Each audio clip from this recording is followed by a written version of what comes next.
On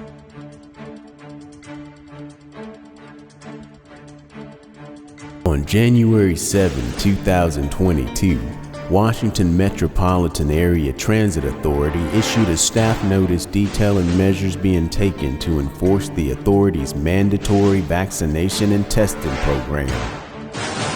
Within the notice, WMATA names a minority group of individuals who object to vaccinations and routine testings as the reason for the policy change that directly impacts the majority who are fully vaccinated.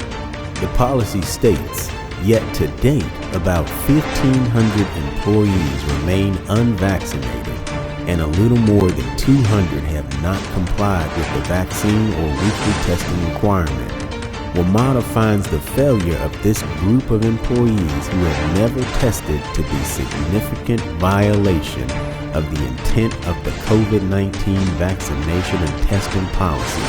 This level of failure serves as the basis to update our COVID-19 protocols. No different than the era of slavery, segregation, or Jim Crow in the North or South, do we find ourselves today facing a new age where our leaders have found yet another means of dividing the populace to continue their game, with them as our central theme. The haves and the have-nots of today are the vaccinated and the unvaccinated, respectively. Welcome to the New World Order. After reading the document, several questions become apparent. First, let's consider one thing.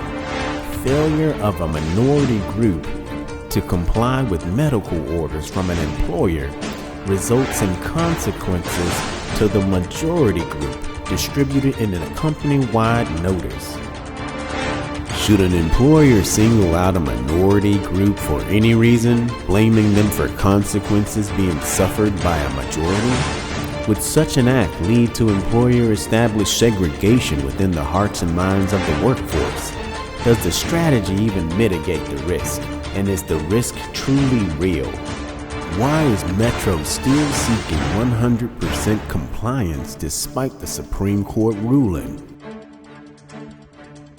By the time the staff notice was published on January 7, 2022, we had already become aware that the Omicron variant was not as deadly as others. Why is its mere presence and not its severity causing Metro to demand boosters? If the vaccine is what Metro claims to believe is the best way to protect employees, families, and customers, why are so many shots required to gain that protection? Do I have a right or the wisdom to keep myself and others safe? Should there be routine booster shots in case the vaccinated have been exposed to the unvaccinated in any setting, whether at home, work, or in public? If the unvaccinated pose such a risk to everyone's safety, why ignore this just because tests are not as available as planned? Why not take other actions that lead to the protection of others, such as encouraging social distancing at work, teleworking, or testing temperatures upon arrival to work? In fact, Metro is limiting its measures taken to protect its employees, yet mandating that masks be worn at work at all times. Does wearing a mask for 8 hours per day actually help or harm?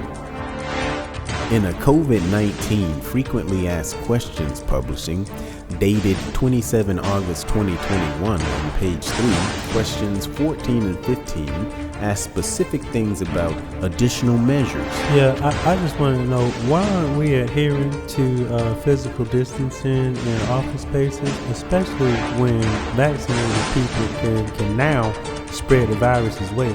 WMATA's response. The lifting of social distancing is in alignment with local jurisdiction reopening plans. However, additional mitigations are still in place, such as COVID testing and mask wearing. Yes, I'd like to know whether or not Metro will take temperatures of employees before they can enter into the building. WMATA's response. No. Metro will, however, require boosters at will and routine testing at will, and upon your refusal, you will be processed for termination unless you submit to the will of management. If you do comply, while at work, you must remain with your nose and mouth covered all day, whether vaccinated once, twice, or 3 times or more in the name of safety. If you work from home full-time and are not vaccinated at Metro, you will be required to test negatively before logging into the network via VPN, all in the name of safety. By now, it should be apparent that our leaders at all levels, whether corporate leaders or politicians, have all lost their minds. It's time to unite against these people. Boycott WMATA for what they're doing. Send a message to their leaders and to the rest of the world. We ain't taking this shit.